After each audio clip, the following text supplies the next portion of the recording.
Assalamualaikum warahmatullahi wabarakatuh.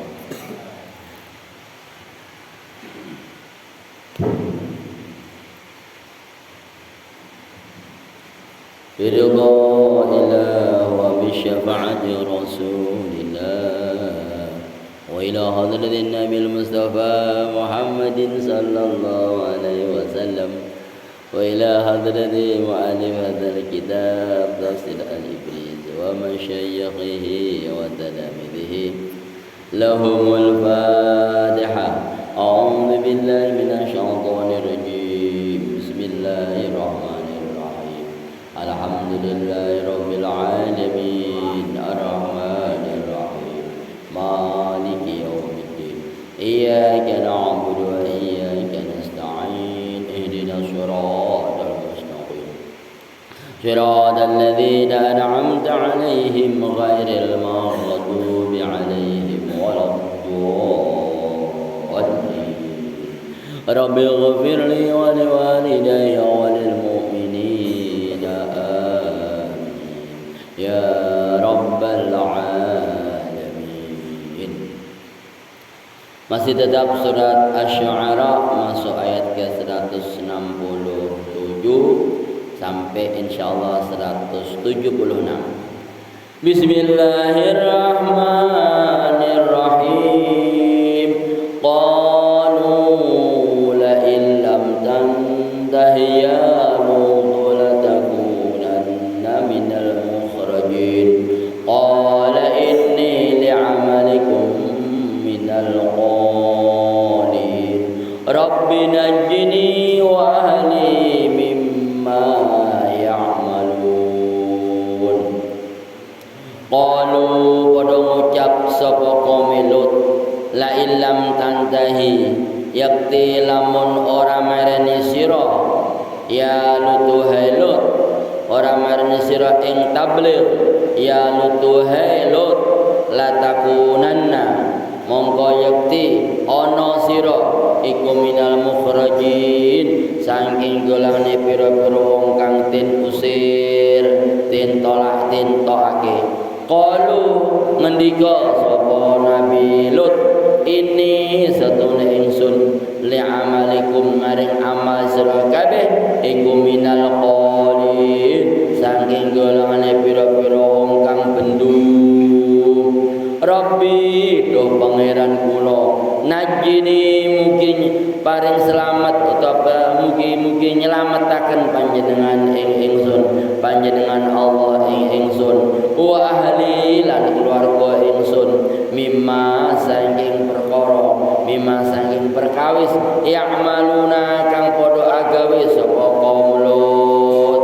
Panajainahu mongko nyelametake ingsun Allah ing Lut, wa ahlahu lan keluarga Nabi Lut ajma'in hal sakabehane illa ajuzan kejaba watun tuwa fil ghabirina ing dalam pira-pira wong kang kepiri. Tumma damarna nuli numpas ingsun menghancurkan ingsun Allah al-akharina ing pira-pira wong kang liyane, wa amtorna lan ngudani utawa paring udan ingsun Allah alaihim ing akharin mataran kelawan udan. Fasa'a mongko ala temen apa matarul mundarin udane pira-pira wong kang den paringi udan. Matarul mundarin udane pira-pira wong kang den ingetake. Inna fi dzalika satune iku ing dalem mengkono kang sinebut wa qaum Lut ilai orang aku la ayatan yakti ana pira-pira tandha wa ma kana lan ora ana sapa aksarum luwih akeh kaum Lut iku mukminin padha iman kabeh. Wa inna rabbaka lan satuhune pangeran sira Nabi Lut iku lahu yakti utawi rabbak iku al-aziz zat kang menang ar-rahim tur kang welas asih. Kadzaba gorohake sapa ashabul aikati wong kang duweni aikah wong kang duweni aikah wong kang duweni kebodohan al mursalina ping pira-pira utusane Allah wallahu alam bisawab. Jamaah subuh rahimakumullah. Ceritanya masih tetap ceritanya Nabi Lut atau kaum Lut, yakni lesbi atau homo. Nah, inilah sama peringatannya atau cobaannya bermacam-macam. Pada masa ini modelnya kayak gitu, gitu lah. Pada masa ini modelnya kayak begini. Itulah contoh-contoh. Pada masa Nabi Lut kawin sejenis, ya itulah. Ya, ada lagi yang nantinya sana itu membanggakan ilmu sihirnya atau ilmu perdukunannya, dukun yang sihir, bukan doa-doa kalimat Allah, tapi adalah sihir-sihir yang dibantu oleh setan. Ada pada masa-masa Nabi seperti itu. Yang tidak ada hanya pada masa Nabi Muhammad, karena Nabi Muhammad itu memang menyempurnakan beberapa nabi yang terdahulu. Gitu ya. Beda, boleh Bapak Ibu kaum muslimin wal muslimat meneliti, bisa meneliti. Ya pada kaumnya Nabi siapa itu? Nabi Daud. Wah, suaranya bagus-bagus, bertanding suara itu ya. Masa siapa lagi? Ya, masa Nabi Ibrahim, kekebalan, tak mempan dibacok, tak mempan dibakar, nah, macam-macam lah. Gitu loh. Pada masa Nabi Musa, jimat, barang siji diemat-emat. Jimat, ya, sesuatu yang diisi dengan kesaktian. Wah, itulah macam-macam. Membanggakan dengan ilmu tongkatnya, membanggakan dengan kayunya.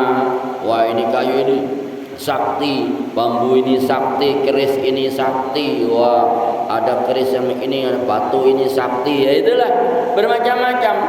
Memang begitulah contoh atau teladan pada masa nabi-nabi terdahulu. Itu memang sudah dibuat tamsil, buat contoh supaya kita bisa membeda-bedakan.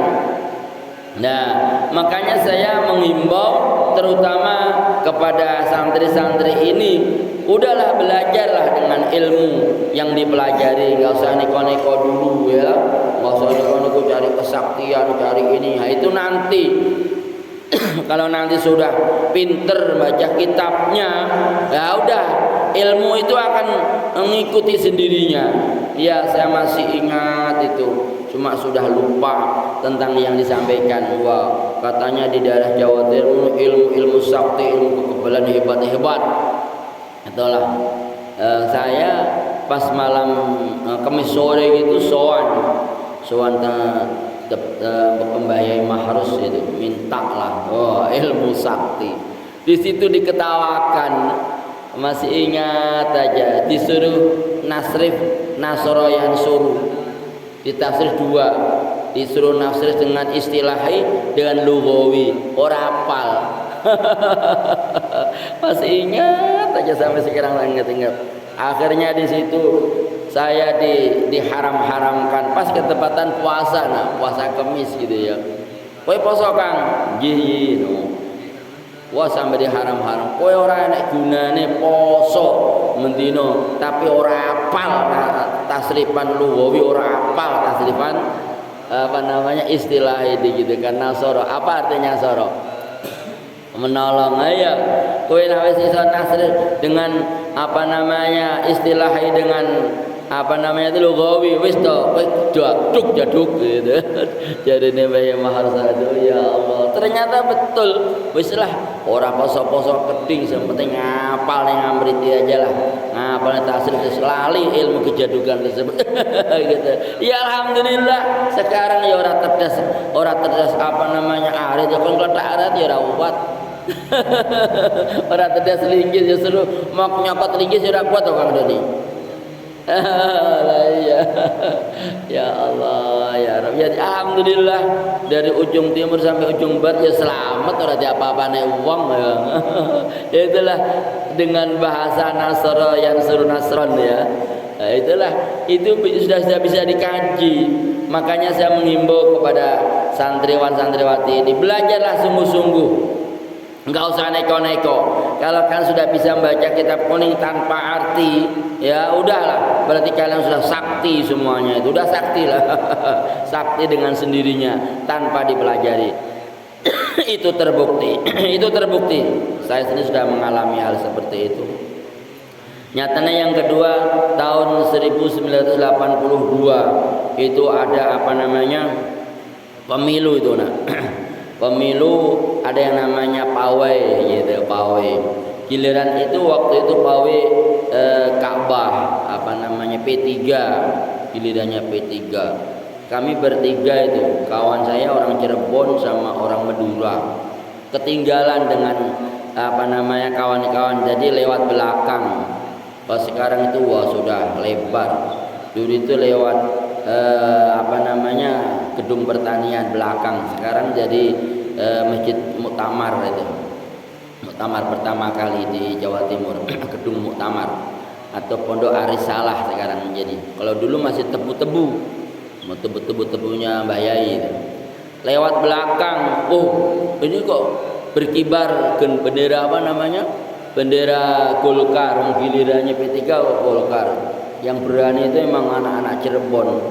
Bapak tinggal ngikut aja, ayo Kang, ayo melu gitu. Bertiga itu masih ingat aja, ya Allah. Dulu ingat tadi dikasih ilmu nasrah yang nasron tadi, kemudian terbukti pada tahun 82 itu kenyataan. Saya diajak gandengan, saya disuruh di tengah, diapit sama kawan Madura dan Cirebon, tangannya pada ndaplang, saya cuma ngikut aja gitu loh. Mobil truk, satu truk itu tidak bisa berjalan, mundur dengan sendirinya, Kang Basit. Iya, nggak diapa-apakan, mundur dia, nggak berani, maju itu nggak bisa. Saya ketawa, wah cekakan. Lah kawan dari Cirebon sama Madura itu tangannya tuh melambaikan, langsung masuk ke paret dia. Datanglah rombongan dari P3 dan wah cepet-cepetlah ikut numpang di situ. Sampailah di bandar jembatan yang Doho itu, jembatan yang atas itu namanya dulu kalau nggak salah jembatan Ngalim tuh, bandar Ngalim bahasa terkenalnya. Sekarang nggak tahu. Itu mobilnya Mbak Mondir Nadir itu habis. Karena apa? Jabotase, semua SPBU ditutup. Itulah melihat dengan saya ketawa itu. Mbak Mundir Nadir balik jiko ember, entah minyak entah apa, tapi ada yang ngintip itu ke jeding, tahu jeding, nyiduk apa namanya itu, nyiduk air di jeding langsung dimasukkan pada motor-motor itu. Lah banyu kok jadi bensin, itulah subhanallah gitu. Itu lihat dengan sendirinya. Ya mungkin itulah karunia Allah. Nah, itulah zaman-zaman itu juga perlu, tapi nggak perlu dikejar-kejar sampai meninggalkan hafalan Amriti, sampai meninggalkan Alfiyamu, jangan. Ya, tasrif juga tetap dihafalkan dulu. Kalau sudah hafal Ikhlas, sudah hafal ta'rif, sudah hafal tasrif, sudah hafal qaidah, sudah hafal apa? Maksud adalah ilmu sakti itu datang dengan sendirinya. Percayalah ya. Makanya itulah santri-santri yang sudah gigih belajar di pesantren Al-Mutakin, ayo bersemangat, tapi ingat sholat jamaah itu jangan ditinggalkan. Tambahannya gitu. Jadi usaha dan berdoa. Usahanya kalian membaca dan menghafal, berdoanya dengan berjamaah semampunya lah. Nantilah itu sudah kenyataan. Yang paling akhir pesan Bayai Aziz Mansur itu, menantu dari Mbak Marzuki gitu. Itu juga gitu, Kang kawin awis balik ning pondok, kerja ukur-ukur tapi marono ngaji alibata, wis to rezekimu berkah. Itu udah nyata itu Kang Hanafi, praktekkan percaya. Nyatanya kayak bapak inilah kerjanya ukur-ukur ya. Ya alhamdulillah, bukan pamer, bukan sombong. Orang pada bingung sawitnya truk, saya nggak pernah truk nggak pernah trek. Alhamdulillah ya, 4 tahun nggak dipukul ya dapat aja. sawit ya alhamdulillah nggak kekurangan, cukup. Suki sindak Kang Basit yang Dani cukup lah itu lah. Kawannya bisa makan es, bapak juga bisa makan es. Kawannya bisa makan sate, bapak juga bisa makan sate. Itu aja lah. Kawannya bisa beli mobil, bapak bisa minjem, gitu aja. Ya kan gitu ya. Kawannya bisa beli mobil, bapak bisa pinjam, bisa numpang. Kan alhamdulillah masih dipercaya orang kan. Iya, malah enakan begitu, bersiap ganti-ganti mobilnya, malah bisa Avanza, bisa Xenia, bisa Innova lah. Kalau beli cuma satu doang, paling Avanza ireng aja. Kadang-kadang saya putih, kadang-kadang metalik, kadang-kadang hitam, banyak malah mobilnya bapak. Kan gitu itu ya. Makanya nerimo aja lah itu ya. Jangan terlalu tinggi muluk-muluk, tapi juga jangan berpangku tangan. Usaha tetap begitu ya.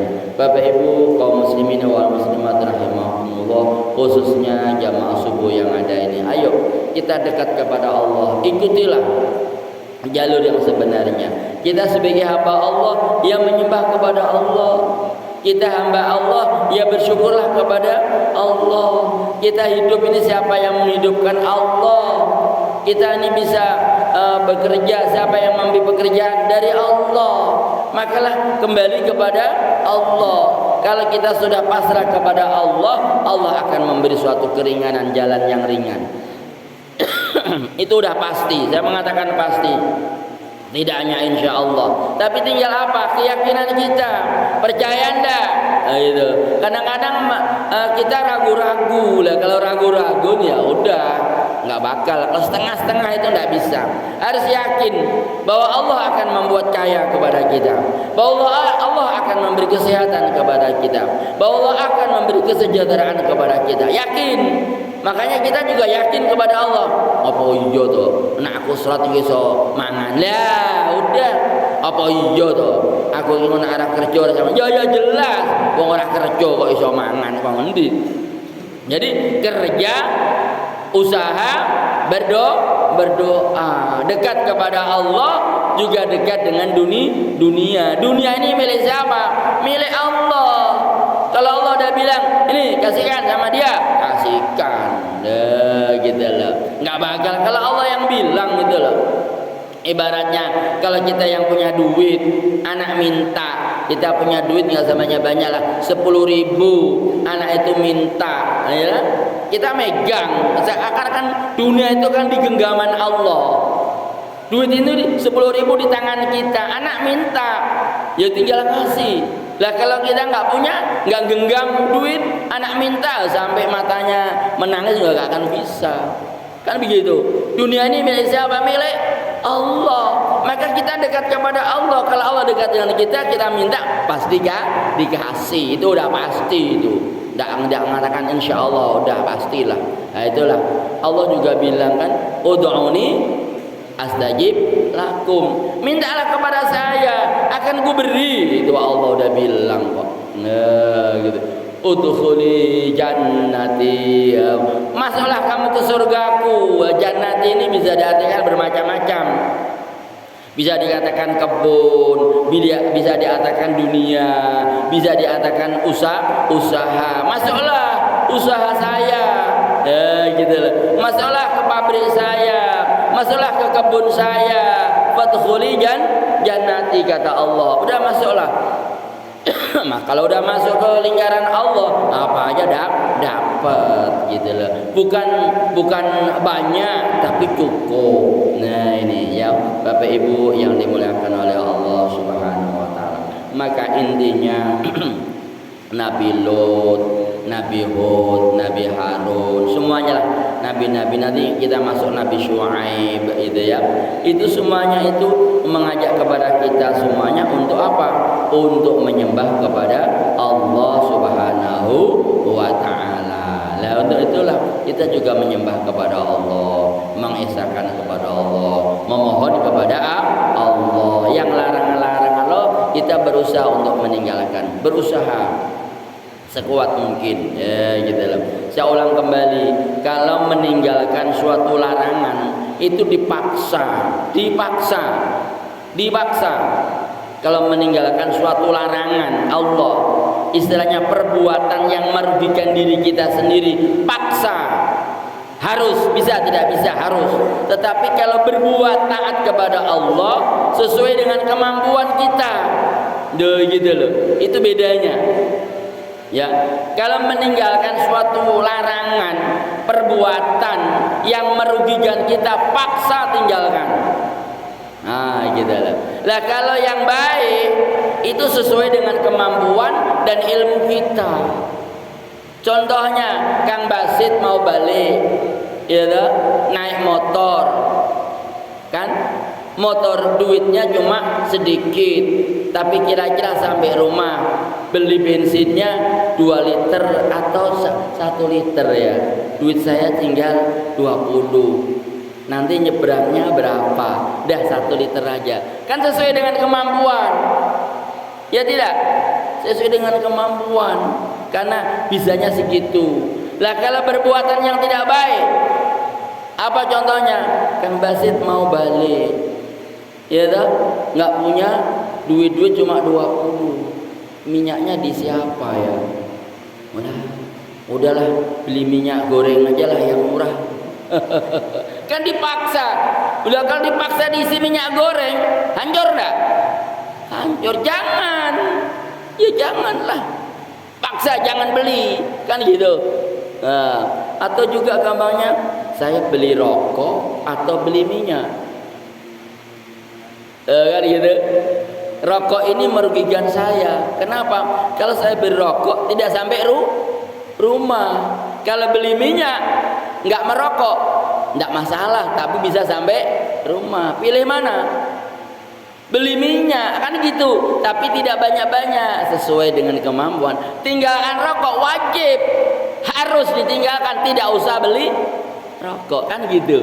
Contohnya gitu. Meninggalkan sesuatu yang merugikan diri kita itu dipaksa, harus ditinggalkan. Tapi menjalankan suatu kewajiban atau menjalankan suatu perbuatan yang baik sesuai dengan kemampuan kita masing-masing, gitu loh. Contohnya jamaah subuh kan baik, wong keadaan hujan, ya dah di rumah aja, boleh itu. Tapi bangun tidur nih, paksa harus bangun. Nah gitu loh contohnya gitu ya. Untuk itulah Bapak Ibu kaum muslimin wal muslimat rahimahumullah. Satu kesimpulan, jadi kalau berbuat yang baik itu sesuai dengan kemampuan dan ilmu yang kita punya. Kalau meninggalkan perbuatan yang kurang baik, bukan mengatakan jelek ya, kurang baik, artinya perbuatan yang merugikan diri kita sendiri, dipaksa harus ditinggalkannya. Saya yakin Bapak Ibu jamaah subuh bisa memilih dan memilah antara yang menguntungkan dan merugikan, antara kewajiban suatu larangan, itu pasti bisa. Mudah-mudahanlah kita bisa memilih sehingga kita tergolong orang-orang yang terpilih oleh Allah Subhanahu wa taala, sehingga selamat dunia, selamat di akhirat. Allahumma amin. Mudah-mudahan sedikit ini ada hikmah dan faedahnya, pasti ada kekurangan dan kelebihannya. Mohon maaf yang sebesar-besarnya. Kita tutup alhamdulillah bersama. Alhamdulillahi rabbil alamin. Astaghfirullahaladzim wa atubu ilaih. Wallahul muwaffiq ila aqwamit thoriq. Wassalamualaikum warahmatullahi wabarakatuh. Ya Allah ya Rabb.